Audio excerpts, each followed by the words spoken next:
I remember one night that it was 2 or 3 in the morning. There was a patient that had come into the hospital with a fairly big hemorrhage in the brain, but there was this incredible energy around the whole interaction. I mean, of course, it was a tragedy for the patient and for their family, but even that I found to be kind of invigorating because I kind of felt myself in this nexus of the intersection between the patient's disease, the opportunity to actually be able to intercede and make that situation better from a technical standpoint, but also to be able to interact with the family and kind of help them through a very tough time.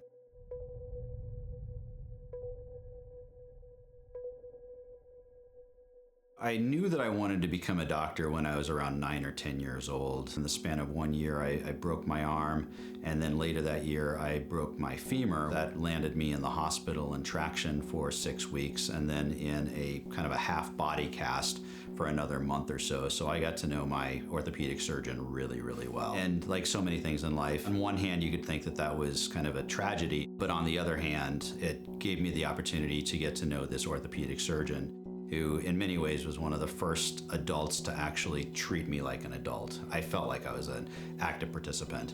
And so he kind of became a hero. It made a lot of sense to be a doctor, and I wanted to be able to kind of help others the way he had helped me. I think that's a journey that never ends. Even to this day, I'm still trying to figure out how best to bring my faith and bring Christ and a kingdom-shaped view of the universe into what I do. You know, the tyranny of the moment, can really kind of get the best of you. And it's so easy to kind of clock in, so to speak, and get in the rhythm. And you're just trying to get stuff done and you completely forget about the big picture. My wife, she's really good at reminding me that God is truly the center of everything that we do.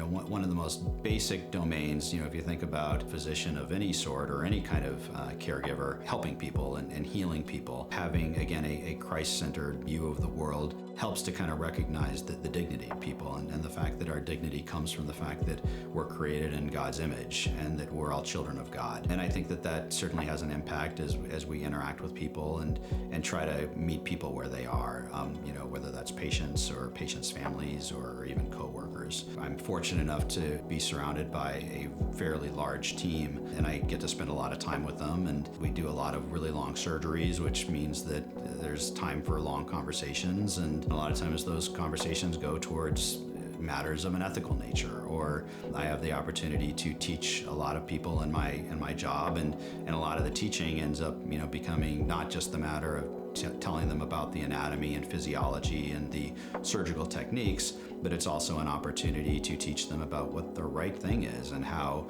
sometimes you treat two patients very differently because of what matters to those two patients and how you have to spend the time with the patients to actually understand what's important to them in order to actually treat them. But I think one of the most personal aspects is how it affects me, as a Christian. Because at the end of the day, I put in a lot of really long hours, and I'm kind of at the center of a lot of really challenging situations where I get to see patients at their most vulnerable, a lot of really stressful situations. But at the end of the day, I'm also human, and I don't always do things perfectly. Neurosurgeons especially have a reputation for kind of being egomaniacs. In many ways, it often feels like, everyone's kind of standing in line to put you on a pedestal. It's really hard to resist the temptation not to embrace that and get on that pedestal. It's really easy for everything that we do to go to our head, for better or for worse. Short term, when things go well, we can, pat ourselves on the back and say, oh, look how great I am, look at all of these accomplishments. But unfortunately, when things go bad, they always will go bad at some point. That's when that really falls apart. People tend not to deal with it all that well if they put their entire faith in themselves. The rates of substance abuse are really, quite high among physicians. Overuse of alcohol or even drugs. Sadly, when I was a resident, one of the other residents ended up overdosing and dying in the call room. I don't see how anybody could do the sorts of things we do without thinking that we're responsible for everything. And if we make a mistake, it is the end of the world, or it's the end of somebody's world.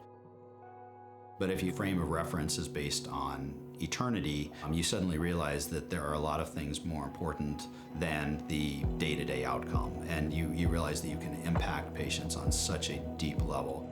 And I think that that also very reassuring to me as a physician that I don't have to be perfect. God is perfect.